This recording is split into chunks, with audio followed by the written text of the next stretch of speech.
Imagine waking up in silk sheets, your favorite morning espresso delivered to your bedside by a personal assistant, and the air around you softly scented by custom-blended oils.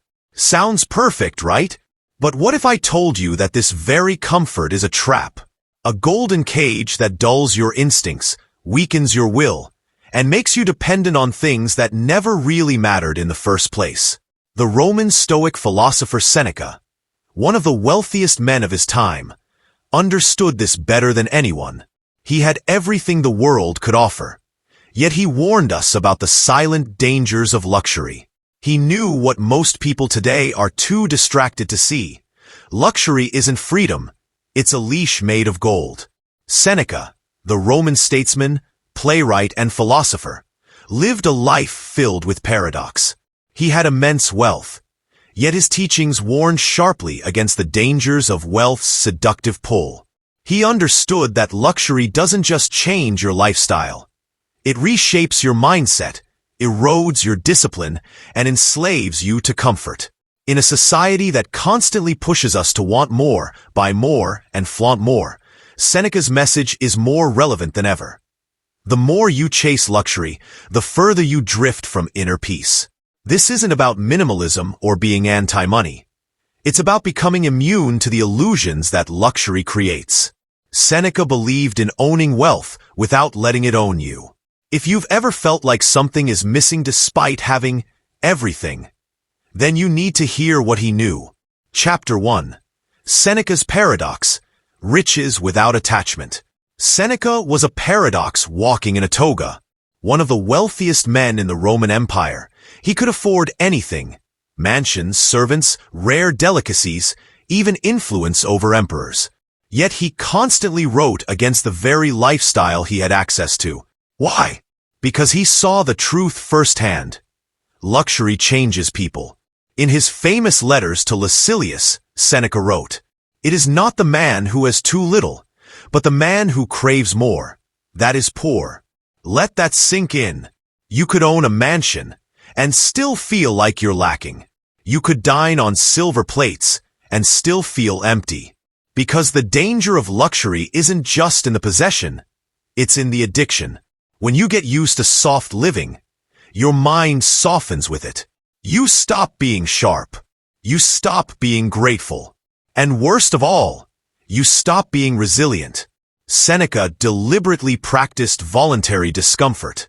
He would sleep on the floor, eat plain food, wear rough clothes. Why? To train his mind, to remind himself, I can endure this. I don't need comfort to survive. Imagine doing that while having access to every pleasure Rome could offer. That's discipline. That's mental freedom. Chapter 2. The Illusion of Progress. We live in a time where luxury is sold as success. Fast cars, shiny watches, private jets, minimalist homes with $10,000 couches. It's all marketed as the dream. But Seneca would laugh at our definition of success. Because what is success, really? Is it the outward symbols? Or is it the inner peace? Seneca believed that luxury fools us into thinking we're making progress, when in fact, we're just distracting ourselves. You upgrade your car, your clothes, your phone, your house. But do you upgrade your character? We suffer more in imagination than in reality, Seneca warned. Luxury makes you imagine suffering at the slightest inconvenience. No AC. Nightmare. Delayed Amazon delivery? Tragedy. But these aren't real problems. They're illusions created by constant comfort. The more luxury you have, the less prepared you are to handle life when it turns rough. And life always turns rough. So, instead of spending energy avoiding discomfort, the Stoic chooses to face it, embrace it, and grow stronger through it. Chapter 3. How Luxury Weakens the Mind. Here's what Seneca saw that others missed. Luxury is not evil, but it is dangerous. Why? Because it creates dependency. You stop doing things for yourself. You stop thinking creatively. You avoid challenge. You seek ease. Slowly, you become mentally fragile, emotionally weak, and physically soft. Luxury encourages passivity. When everything is done for you, you stop doing. When everything is provided, you stop striving. You confuse comfort with happiness, and that's the trap. Seneca believed that luxury dulls virtue. The virtues Stoics prize: courage, wisdom, temperance, justice, thrive in hardship, not in ease. When your biggest problem is which luxury brand to buy, you're not growing, you're stagnating. So, if you're chasing wealth, ask yourself, do I want money for freedom or for decoration? Because only one of those paths leads to strength. Chapter 4. The Practice of Voluntary Poverty. One of Seneca's boldest practices was what he called voluntary poverty. Once a month, he would live like he had nothing. He wore basic clothes, ate the simplest meals, and slept in uncomfortable places. He wasn't punishing himself. He was training his mind.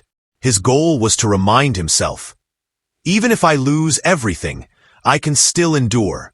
Set aside a certain number of days, during which you shall be content with the scantiest and cheapest fare, and ask yourself, is this the condition I feared? What a powerful question. Most people are so terrified of losing comfort that they avoid risk, hide from challenges, and overwork themselves just to maintain their lifestyle. But Seneca flipped the script. Once you've tasted discomfort voluntarily, you stop fearing it. And when you stop fearing loss, you become truly powerful. Because now, no one controls you. Not your boss. Not your bank account. Not your stuff. You are free. Chapter 5. Detachment, not denial. It's important to note, Seneca didn't believe in rejecting wealth. He believed in detachment from wealth. Big difference. Seneca kept his money. He used it for good. He funded public works and helped his friends. But he didn't worship it. He didn't let it define him.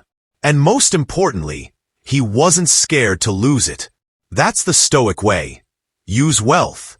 Don't let it use you. You can live in a nice home, drive a reliable car, eat well, but don't become owned by those things. If you can walk away from it tomorrow without panic or breakdown, then you are in control. That's real power.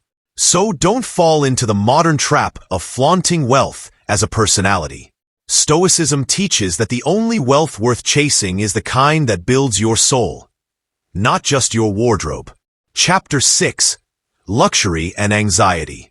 Here's another truth Seneca understood. Luxury increases anxiety. Why? Because the more you have, the more you fear losing it. Every new item becomes a liability. Every added comfort becomes a burden. You lock your doors tighter. You check your investments constantly. You compare yourself to others obsessively. You're no longer living. You're guarding. Seneca warned, wealth is a slave if it masters you. True Stoic wealth is freedom from neediness, from craving, from insecurity. And you don't get that by adding more. You get it by subtracting what controls you. Chapter 7. Time over money. Seneca's most urgent warning wasn't about gold. It was about time. He wrote, "It is not that we have a short time to live, but that we waste much of it. You can earn more money, but you can't earn more time. And luxury consumes your time with meaningless pursuits. Shopping, showing off, scrolling. You chase things that fade, while ignoring what matters. Your character, your relationships, your mission. So what do the Stoics say? Stop chasing things that cost you time, but add no value. Invest in activities that build you. Read, reflect, meditate, challenge yourself, help others. Don't spend hours choosing between watches. Spend them building a life you don't want to escape from."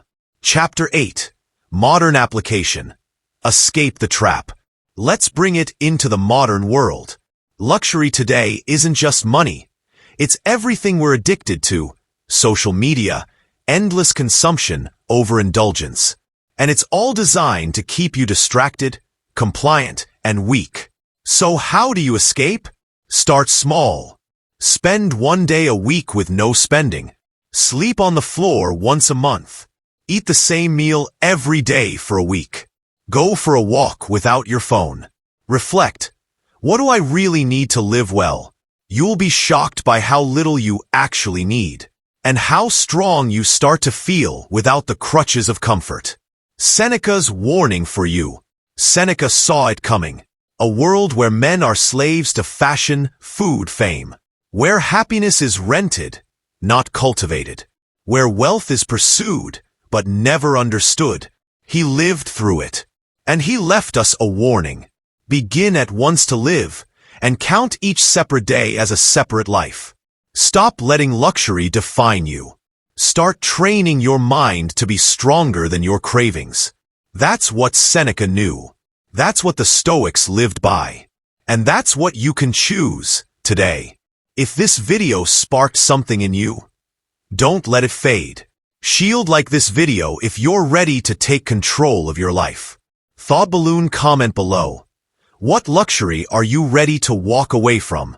Scroll subscribe for more Stoic wisdom that builds real strength. Bell turn on notifications so you never miss a lesson from the ancient minds who saw through the illusion long before we did. Your journey to freedom doesn't begin with earning more. It begins with needing less.